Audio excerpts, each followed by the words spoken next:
Good morning বন্ধুরা, আবার একটা নতুন ভিডিও নিয়ে চলে এসেছি তোমাদের সামনে। আর আজ হলো রবিবার, আর এখন ঘড়িতে সময় সকাল 11টা। তো এখন থেকে ভিডিওটা শুরু করছি, কারণ সকালবেলা একটু ব্যস্ততার মধ্যেই কেটে গেছে।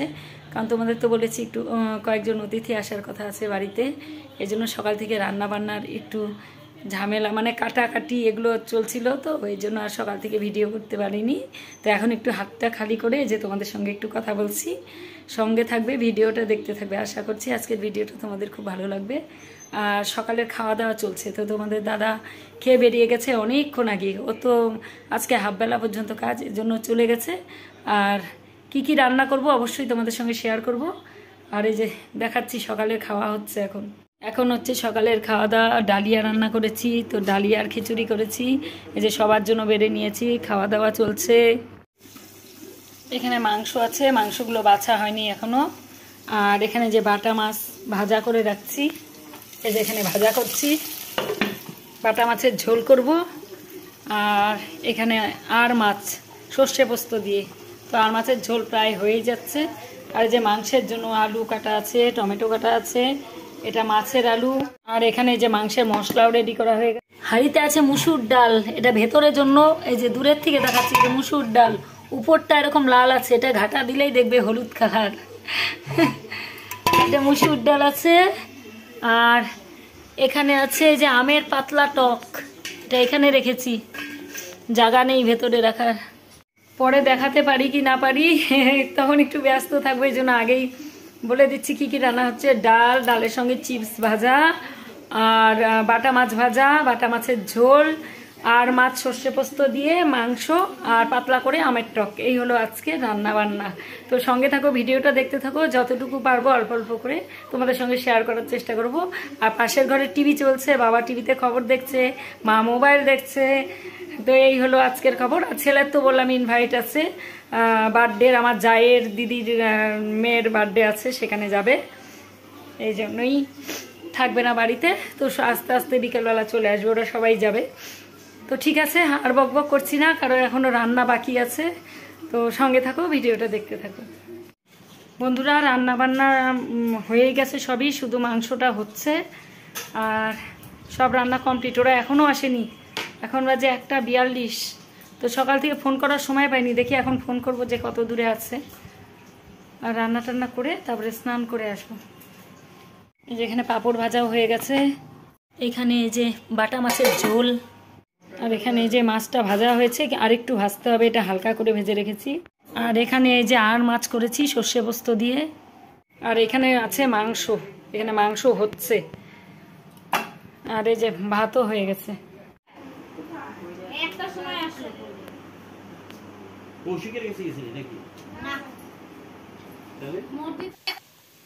বন্ধুরা ভিডিওটা পরে ভয়েস দিচ্ছি। এখানে যে সবাই পিসি, পিসে মশাই, ছোট পিসি, পিসে মশাই, আমার বড় পিসির মেয়ে, মানে দিদি, তার ছেলে মেয়ে, ওরা সব এসেছিলো, তোমাদের বলেছিলাম ওদের আসার কথা, তো ওরা সবাই এসেছে। আর এই যে খাওয়া দাওয়া শুরু হয়ে গেছে, সবাই খাচ্ছে এখন। এখানে মা, পিসি সবাই মিলে একসঙ্গে বসেছে খেতে, দিদি, তো ওরা খাচ্ছে। আর এখন বিকেল হয়ে গেছে, এখন চা করে সবাইকে দিলাম, চা না কোল্ড ড্রিঙ্কস দিলাম, পিসেমশাই নিয়ে এসেছিলো, কোল্ড ড্রিঙ্কস দেওয়া হলো, আর মিষ্টি দেওয়া হলো। তো ছোটো পিসি, পিসেমশাই চলে যাবে, আর দিদি আজকে থাকবে। তো সবাই মিলে এখানে বসে বসে গল্প করছি একসঙ্গে। বন্ধুরা গতকালের ভিডিওটা আর করা হয়নি, পিসিরা চলে গেছিলো খাওয়া দাওয়া করে সন্ধ্যের পরে কি আমরা যখন হঠাৎ করে শাশুড়ি মা অসুস্থ হয়ে পড়ে, হালকা হালকা একটু জ্বর ছিল, তো 100-র মতন জ্বর ছিল, তো ওষুধ খাওয়ানো হয়েছিল। আর তারপরে একটু শ্বাসকষ্টর মতন হওয়াতে শাশুড়ি মাকে আমরা সঙ্গে সঙ্গে নিয়ে যাই ডাক্তারের কাছে। রবিবার ছিল যেহেতু, কোনোখানে ডাক্তার ছিল না, তবু একজনকে পাওয়া গেছে, ভালো ডাক্তারই, উনি হসপিটালের ডাক্তার। তো ওনাকে দেখানোর সঙ্গে সঙ্গে উনি হসপিটাল নার্সিংহোমে ভর্তি করার কথা বলেন। তো আমরা 1 মিনিটও আর সময় নষ্ট করিনি, নার্সিংহোমে ভর্তি করে দিয়েছি। তো আগের থেকে একটু ঠিক আছে।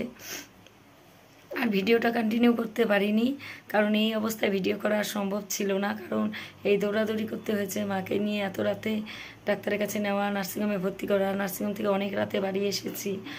আর মা ওষুধপত্র খাচ্ছিল অনেক দিন থেকে, এই ওষুধের মধ্যেই ছিল। আর চেন্নাইয়েও দেখানো হয়েছিল এর আগে, বাইরে নিয়ে গিয়ে অ্যাপেলোতে। তো মার কাশির প্রবলেম ছিল, একটু ফুসফুসের প্রবলেম ছিল। তো সেখানকার ডাক্তার বলেছে হাই অ্যালার্জি ছিল ব্রঙ্কাইটিসের। তো ডাক্তার বলেছিল যে এই রোগটা কমান না, অ্যাপেলোর থেকেই বলেছিল যে এটা কমবে বাড়বে এরকমই চলবে। আর চেস্টে ভালো রকম ইনফেকশন, এটা আস্তে আস্তে আস্তে আস্তে হয়েছে। তো এই জন্য মার ওষুধও চলছিল, আর হার্টেরও ওষুধ চলছিল, ওষুধের মধ্যেই ছিল। এর আগেও ডাক্তার দেখে হার্টের একটু প্রবলেম পেয়েছে, কারণ এত কাশির থেকেই হার্টের মধ্যেও কিছু প্রবলেম ছিল, অল্প স্বল্প সেটা, তার জন্য ওষুধ চলছিল। কিন্তু হঠাৎ করে এরকম অসুস্থ হতে শ্বাসকষ্টর মতো হয়ে যায়। তারপরে সঙ্গে সঙ্গে আমরা নার্সিংহোমে অ্যাডমিট করে দিই গতকাল রাতেই। অ্যাডমিট করার পরে এখন একটু আগের থেকে একটু কথাবার্তা বলছে। তো দেখা যাক, অক্সিজেন সাপোর্টেই আছে। আর দেখা যাক এখন কি হয়, ভগবান ভরসা, ভগবান করে যেন ঠিক হয়ে বাড়িতে চলে আসে খুব তাড়াতাড়ি। তো এই ভিডিওটা আর করা সম্ভব হচ্ছে না, এখানেই শেষ করছি। আর যদি পারি তাহলে আবার ভিডিও যতটুকু পারবো অল্প অল্পকে তোমাদের সঙ্গে শেয়ার করব। ভিডিওটা আজকে এখানেই রাখছি। অনেক কিছু প্ল্যান প্রোগ্রাম করেছিলাম, কিন্তু হঠাৎ মানুষের কখন কি হয় বলা যায় না। তো আজকের মতো টাটা।